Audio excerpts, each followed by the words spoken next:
Keeping soybean fields weed-free early in the growing season is important for maximizing yields. Daniel Stevenson, an LSU AgCenter weed scientist, encouraged farmers to use pre-emergence herbicides on their fields to keep weeds from coming up. He said farmers had moved away from these herbicides and used only the herbicide glyphosate, which some weeds have developed resistance to. We have tools. Honestly, there's no excuse to have a weedy soybean field early season. Weeds such as Palmer amaranth, Johnson grass, and Italian ryegrass are showing resistance to herbicides in many of Louisiana's Delta parishes.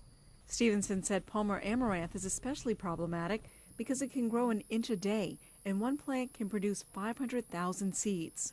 He said successful farmers are ones who are vigilant against herbicide-resistant weeds. If you see a weed growing, and it could be Palmer, it could be Johnson grass, I don't care what weed it is, go and pull it up. Take it out of the field and burn it.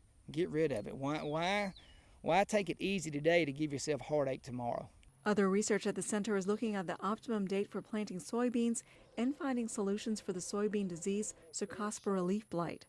Louisiana has 1.1 million acres of soybeans and would have had more, but the cold, wet spring prevented additional planting and delayed the crop's development. We look like we have a pretty good crop in the field. The lateness may impact the yield. We may not be able to reach our full potential because the crop was a little bit late. Scientists also are looking at ways to control soybean insects such as the red-banded stink bug, which cost Louisiana growers around $120 million last year in insecticide applications and yield loss.